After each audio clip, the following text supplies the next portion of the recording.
السلام عليكم ورحمة الله وبركاته أبنائي وبناتي طلبة وطالبات الصف الثالث الإعدادي. موعدنا النهاردة إن شاء الله مع حل أسئلة التميز بمستوى القمة للدرس الثاني في الجغرافيا الترم الثاني، والدرس اللي بعنوان الراعي والثروة الحيوانية والسمكية في العالم. فيلا بينا نقول بسم الله ونبدأ أول أسئلة مع بعض.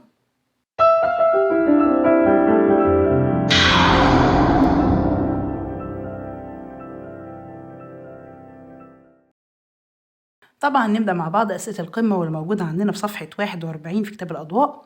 هنلاقي إن عندي أسئلة القمة أول شيء اختيار من متعدد 4 اختيارات. رقم 1: تتشابه مصر مع أستراليا في يا ترى الأيدي العاملة ولا معامل النسيج ولا استهلاك الألبان ولا تصدير اللحوم.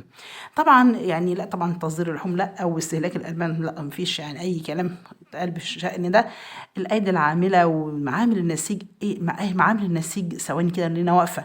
احنا استراليا عندهم اغنام المارينو، واكيد عندهم غزل ونسج الصوف، واحنا عندنا في مصر طبعا غزل ونسيج دي صناعه بقى لها يعني سنين السنين. بس احنا عندنا غزل ونسج القطن. فبالفعل تتشابه مصر مع استراليا في معامل النسيج، مع اختلاف طبعا نوع النسيج. احنا عندنا قطن وهم عندهم صوف، بس الفكره واحده. فهنختار رقم باء وهي معامل النسيج. السؤال اللي بعد كده: تعد الصين من أولى الدول المصدرة للأسماك بالرغم من زيادة عدد سكانها، ويرجع ذلك إلى يا ترى ليه الصين بتصدر الأسماك؟ يا ترى بسبب حجم الإنتاج السمكي ولا وفرة الثروة الحيوانية، ده هو بيقول الأسماك يعني حيوانية إزاي يعني، ولا وفرة المحاصيل الغذائية ولا الأساليب البدائية في الصيد؟ طبعا واضح جدا ان هتكون الصين ليه بتصدر اسماك غير ان يكون عندها حجم الاسماك عندها ضخم جدا، فيكون طبعا حجم الانتاج السمكي. ودي احنا شايفين على ناشونال جيوغرافيك، بنبقى شايفين الايه يعني صيد التونه والمش عارفه الحاجات المصادر اللي بتجيب انتاج ضخم جدا. ايوه المحيطات والكلام ده انتاجها فعلا غير البحار البسيطه زي عندنا كده. رقم 3: تقلصت أعداد القائمين بحرفة الرعي في شبه الجزيرة العربية، ويرجع ذلك إلى ليه عدد تقلصت يعني قلت جدا، ليه عدد القائمين بحرفة الرعي في الجزيرة العربية قلت؟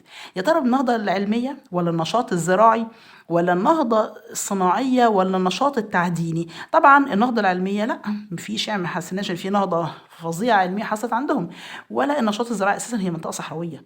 النهضة الصناعية في صناعات بس مش نهضة صناعية يعني حاجة، ولا النشاط التعديني؟ النشاط التعديني البترول غاز طبيعي، أيوة صح. النشاط التعديني وظهور التعدين عندهم والبترول وغاز طبيعي أثر جدا وبدأ توطين البدو ونغير نشاطهم، فبالتالي طبعا هيكون رقم د هو الإجابة الصحيحة. رقم 4: استحالة اصطياد الحيتان من جمهورية السودان، ويرجع ذلك إلى بيقول يا ترى علشان نقص الخبرات العلمية ولا صغر السواحل بها ولا مراكب الصيد البدائية ولا فقرها اقتصاديا وماديا. طبعا يعني أكتر حاجة يعني واضحة جدا هي صغر السواحل بها. السواحل اللي عندنا في السودان يعني منطقة صغيرة خالص، اللي هي السواحل على البحر الأحمر اللي فيها ميناء بورت السودان، فصغر السواحل. ويعني عامة الحيتان كمان بتبقى موجودة في المحيطات يعني أكتر من المناطق فيها البحار. هناك علاقة بين قلة عدد القائمين على حرفة الرعي البدائي في آسيا، ويا ترى إيه العلاقة بين القائمين على حرفة الرعي البدائي في آسيا والتعليم والسياحة ولا البترول والصيد ولا الزراعة والصيد ولا التعليم والبترول؟ طبعا ناخد بالنا هو بيقول لي في اسيا، الراعي البدائي في اسيا، سواء بقى ما قاليش هو بيتكلم على وسط اسيا ولا في الجزيره العربيه اللي هي تبع اسيا، برضه هو الكلام عام، الكلام ما حددش. فطبعا علاقه قائمه بين الراعي البدائي في اسيا وبين التعليم والبترول، لان انا في اماكن تاثرت بالتعليم زي وسط اسيا، وفي اماكن طبعا الجزيره العربيه بترول، في العنصرين دول خاصين بقاره اسيا سواء تعليم او بترول. فنختار رقم د، ان هو ما حددليش انهي منطقه في اسيا، في الاثنين دول. تتركز المراعي التقليديه هي البدائيه يعني بيفهمني في قاره اسيا في الاجزاء، يا ترى المراعي البدائيه هلاقيها فين في قاره اسيا؟ طبعا جايب لي اماكن زي الشمال الغربي، لا ما فيش اسمها عشان في هنا حاجه. الشمال الشرقي ولا دي كمان الجنوب الشرقي؟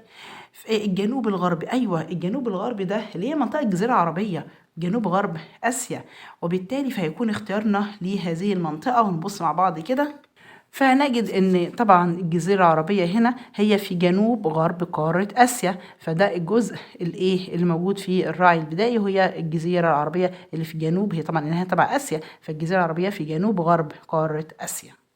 السؤال السابع بيقول لي يعرف التخصص في إنتاج حيوان المراعي في دولة. جايب لي مجموعة من الدول ونشوف كده ونفنطهم كده، نشوف أي الدولة اللي هتبقى مناسبة. الأرجنتين وهي فيها مراعي فعلا وفيها حيوانات ضخمة. نيجيريا لا، ما قاليش إطلاقا نيجيريا. كندا، فرنسا ما قاليش لا كندا ولا فرنسا الانتاج الضخم في الحيوانات، ولا نيجيريا، دي من دول يعني بسيطه في افريقيا. بس الارجنتين فيها مراعي، فيها راعي تجاري واهتمام، او يبقى فيها طالما راعي تجاري يبقى اوتوماتيك فيها تخصص في المراعي، النظام الراعي التجاري، ويبقى فيه تخصص وحيوانات المنتجه للحوم غير الحيوانات المنتجه للالبان. ولا ده فعلا يبقى في الارجنتين هي دي الاختيار الصحيح اللي احنا هنختاره. رقم ألف. السؤال الثاني بيقول لي ما العلاقة بين ظهور البترول في شبه الجزيرة العربية وحرفة الراعي التقليدي؟ وهنقول للمرة الألف سؤال ما العلاقة من أتفه الأسئلة اللي ممكن نقابلها، بس بنجيب الكلمتين في جملة مفيدة والعلاقة اللي بينهم. فهقول له والله أدى ظهور البترول في شبه الجزيرة العربية إلى قلة العاملين بحرفة الراعي التقليدي بها، فجبنا جملتين وقال لك طبعا قال لك قلة أدى إلى قلة العاملين بس وخلاص، دي كل العلاقة، ده إجابة السؤال. حاجة كده يعني تفاهة خالص مش محتاجة، والطلبة بيخافوا منه مش عارفة ليه. السؤال التاني إيه العلاقة بين ضحالة المياه الساحلية وإنتاج الأسماك؟ فهقول له ضحالة المياه الساحلية من العوامل الطبيعية التي تؤدي إلى زيادة إنتاج الأسماك، بسيطة يعني. السؤال اللي بعد كده التالت زيادة إنتاج الأسماك وتطور التكنولوجي. فهنقول له طبعا التطور التكنولوجي من العوامل البشرية، المرة دي بقى ده عامل بشري التي تؤدي إلى زيادة الإنتاج السمكة أو إنتاج الأسماك، زي ما هو قايل لي زيادة إنتاج الأسماك. السؤال الرابع بعد كده بيقول لي العلاقة بين الدواجن ومشكلة الغذاء في العالم.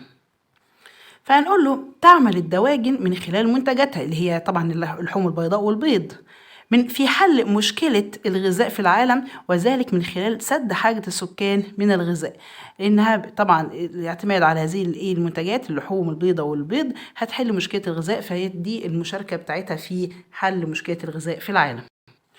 السؤال الخامس بعد كده بيقول لي الرعي والأساليب العلمية، إيه العلاقة بين الرعي والأساليب العلمية؟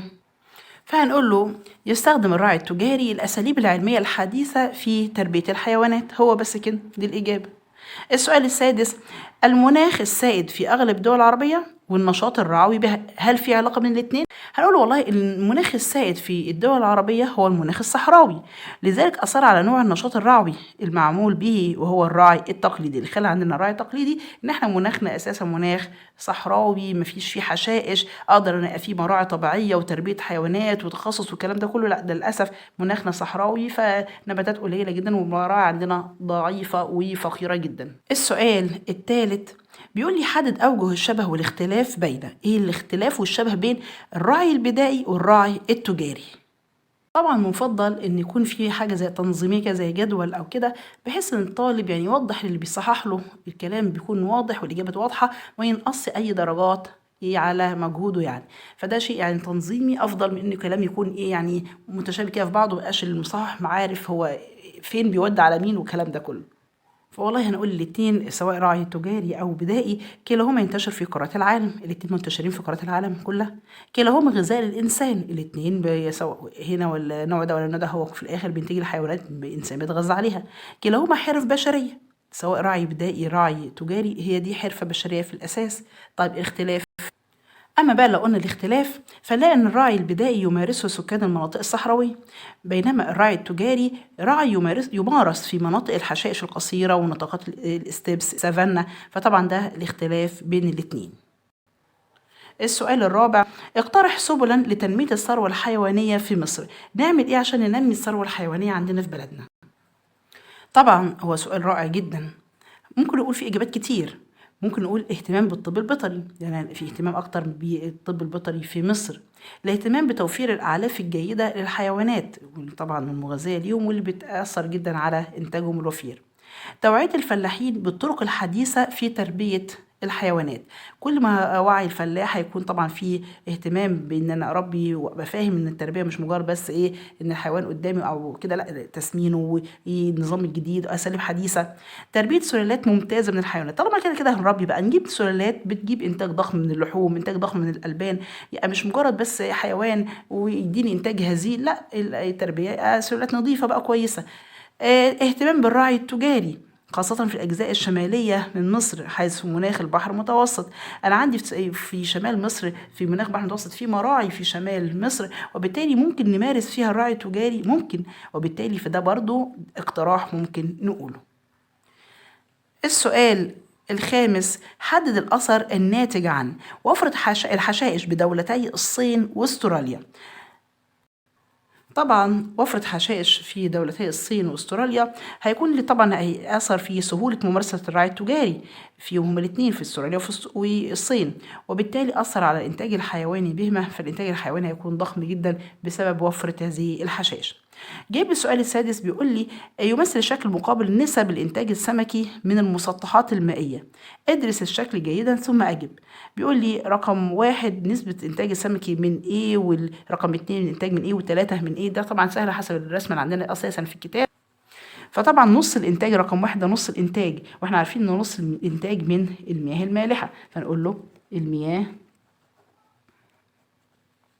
أما رقم 3، خلينا في رقم 3 لأن واضحة جدا إنها تلت الإنتاج. التلت إيه أهو قدامنا، وإحنا عارفين إن التلت جاي من المزارع السمكية، وبالتالي فالنسبة اللي لونها موف ديت رقم 2 هيكون من المياه العذبة. وبكده أبناء الطلبة والطالبات نكون انتهينا من الدرس الثاني في الجغرافيا للترم الثاني، على أمل إن احنا نتقابل إن شاء الله في دروس قادمة بإذن الله. دمتم في أمان الله. السلام عليكم ورحمة الله وبركاته.